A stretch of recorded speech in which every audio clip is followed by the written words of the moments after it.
On va voir les réglages du Vanquish avec Jérémy et je vais essayer de deviner comme avec les autres appareils ce que c'est. Voir si ça ressemble beaucoup à l'Equinox ou plus à un ACE, parce que je reconnais ça. Alors on allume là, j'imagine, Jérémy? Tout à fait. Donc c'est un 540, c'est le haut de gamme? C'est ça. Qui a toutes les fonctions. Toutes les fonctions et il est multi-IQ bien sûr. Il est multi-IQ comme les trois d'ailleurs. Donc je suppose on l'allume ici. Tiens, ça fait comme l'Equinox on dirait. Ah génial, on dirait qu'il décale la fréquence automatiquement. Ouais, il fait automatiquement la discrimination des feux. Le noise cancel. Noise cancellation, pardon. Donc il commence automatiquement avec le noise cancel. Super, bah, on va directement mettre le rétroéclairage, je suppose ici, parce que ça ressemble vraiment à l'Equinox. Hein. Ouais, un beau rétroéclairage rouge sur le 540 uniquement. Les autres ont un écran monochrome comme cela. D'accord. Donc là, on a ensuite, je suppose, le réglage du volume. C'est ça. On va le mettre sur 3-4 niveaux, on dirait. Ah oui, c'est là, 5 niveaux. Oui, 5 niveaux sur le site. Donc super simple. Ça ressemble sur tous les miniams, etc. Ça, c'était la puissance. Ouais, c'est la sensibilité. Donc là, il devient légèrement instable parce qu'on est à l'intérieur. Tout à fait. On reconnaît vraiment les sons de l'Equinox. Hein. Ah ouais, c'est la même sonorité. Et en 5 tons, en 3 tons? Il est en 5 tons sur le 540, ouais. Le 540. Et les autres en 3 tons. Alors, c'est vraiment un Equinox. Hein. Ensuite, ça, on va voir, j'ai aucune idée. Ça, c'est la discrimination oui, en fonction du menu en haut.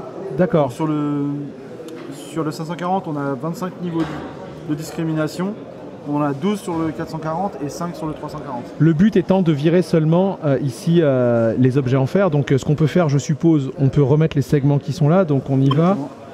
On va le remettre avec plus et moins. Bah, c'est vraiment comme l'Equinox, hein, c'est super fastoche.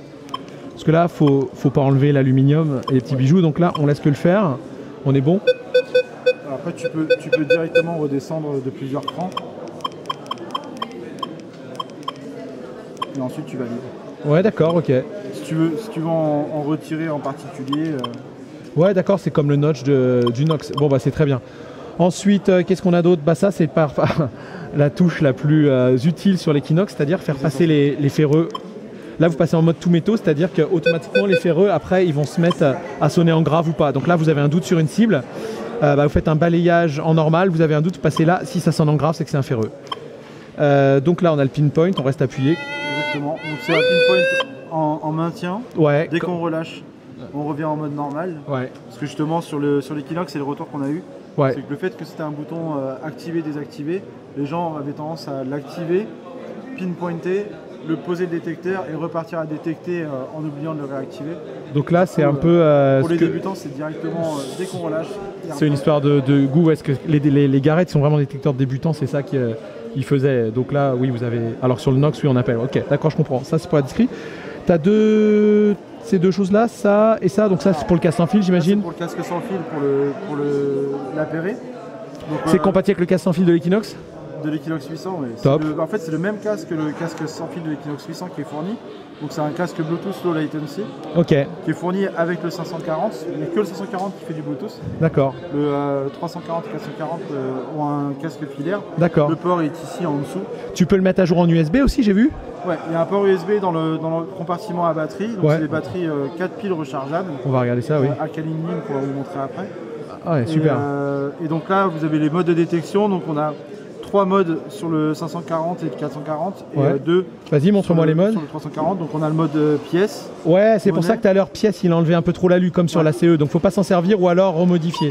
Après, on a le mode relique. Donc ce qui est bien, on enlève encore un peu trop le fer à mon avis. On enlève trop... Ah voilà. Et le mode bijou. Alors mode bijou, c'est le meilleur pour moi parce que voilà, vous enlevez juste le fer, donc c'est ça qu'il faut utiliser. Donc on retrouve vraiment. Ensuite, vous avez un mode paramètre utilisateur. Vous faites ce que vous voulez. Sauvegarder, faire ce que vous voulez, en choisissant les options que vous voulez. Et quand vous éteignez la machine, tous les paramètres sont remis à zéro en paramétrage d'usine, sauf pour le paramètre utilisateur qui est sauvegardé.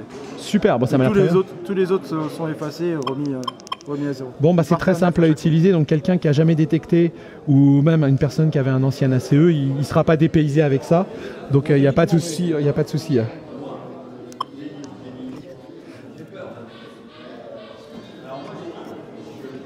On va montrer 2 secondes la canne. La canne est télescopique ici. Pour le manche, donc pour les grands, les petits, ça s'adapte, mais aussi ça peut permettre de rentrer dans le sac. Et ça s'enlève entièrement. Donc c'est vraiment pas mal. Donc on y va, bon là on va le remettre. Là, ce que tu expliquais tout à l'heure ici, Tu as le compartiment à piles, c'est ça? Compartiment à batterie, ouais. Donc là, il y a 4 piles rechargeables, mais on peut mettre des piles normales, ok. Hop. Là, la prise casque filaire, comme sur l'Equinox, un petit. Et l'USB. Si t'es bien dans l'axe. Là, pour le casque, la prise casque. Et l'USB est ici, dans le compartiment, donc caché en arrière-plan. Super. Sans à mettre à jour ou à faire diagnostic. Donc un appareil d'entretien qui met à jour. Alors ce que j'adore beaucoup, c'est vraiment ça. C'est que ça ne peut pas se casser, hein, comme les anciens repose-bras d'ACE.